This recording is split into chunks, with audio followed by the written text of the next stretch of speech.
you?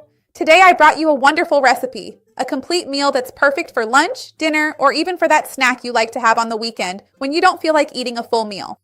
This dish is amazing because, as I mentioned, it's a complete meal, rich in protein, high in fiber, with smart carbohydrates. You can change up the flavor according to your taste or your family's. You're going to love it. Stay until the end. It's super simple and you won't want to miss it.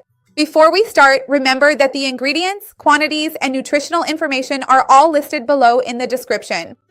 Our first ingredient is eggs. So I'm going to mix the whites and yolks together here to make it more homogeneous. Remember, eggs provide us with protein, vitamin D, choline, B complex vitamins, very nutritious and wonderful. With the eggs, I'm going to mix in the fresh ricotta that I'm using for this recipe. If you want to use cottage cheese, it works well. And if you want to use my homemade cheese recipe from the channel, that also works perfectly. I like to use these creamier cheeses because they blend better, obviously, with the batter here. And ricotta, cottage cheese, these white cheeses that don't hold their shape as much are leaner cheeses, have less saturated fat, and are healthier for us to add as a base in our daily routine. I'm going to season with a bit of salt and a bit of paprika to give this recipe a special touch. I'm going to add a bit of tuna in water and salt here to increase the protein content of the recipe.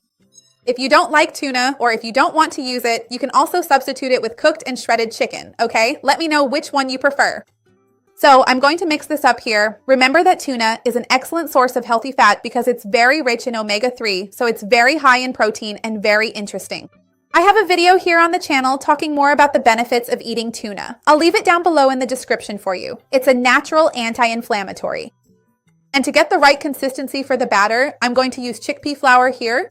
I've been liking it more and more, but if you want to use oat flour or even a low-carb option like almond flour or coconut flour, you can use those too. However, in the case of coconut flour, the ratio won't be 1-to-1. You'll need to add it spoon by spoon until you reach the right consistency. But I love chickpea flour because it's very high in protein, has a lot of fiber, and that's what I was telling you about, right? It's a smart carbohydrate absorbed more slowly, and we can still add natural ingredients that help lower the glycemic index. So it doesn't cause a spike in blood sugar, doesn't make us secrete so much insulin, and it keeps us feeling full for a long time. Plus, it tastes wonderful. Take the opportunity to tell me which of these flours you use most often in your daily life, or even if it's another flour I haven't mentioned, right? I would love to see your comment. And if you can, please leave a like on the video. It's super important for me here on the channel.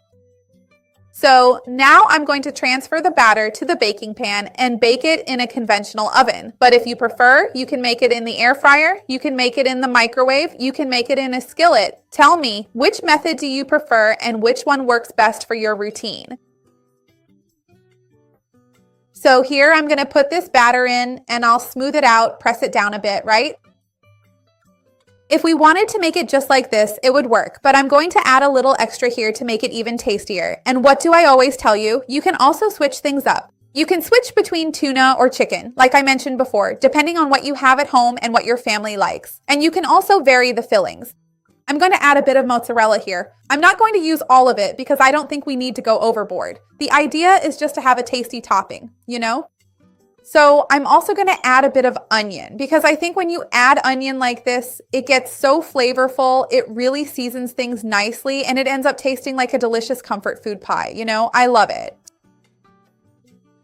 I'm going to add some olives here, and when I use olives like this in recipes, I like to chop them up and let them soak in a bit of filtered water to drain them to remove some of the excess sodium that olives naturally have. That's a really good tip.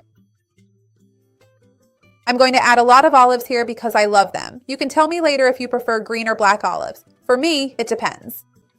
Let me add one more here and another here and another here. There we go. And finally, I'm going to add some boiled eggs to give it that amazing pie look. So now I'm going to bake it and then I'll come back to show you how this delicious dish turned out, okay? So I'll be back in a bit. Hang on.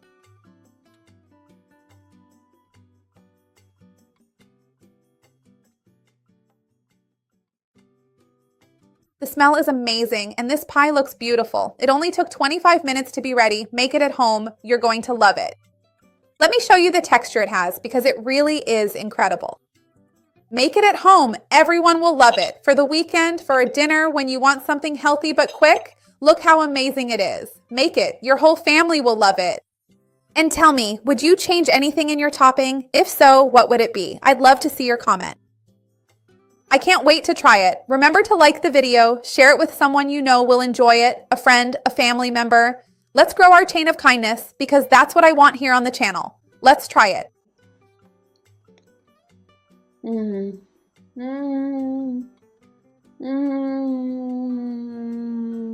The combination of tuna and chickpeas is absolutely delicious, and the seasonings on top gave it a very special touch. Make it just like this and then come back here to tell me about it because I'm sure you're going to love it. See you next time. Bye.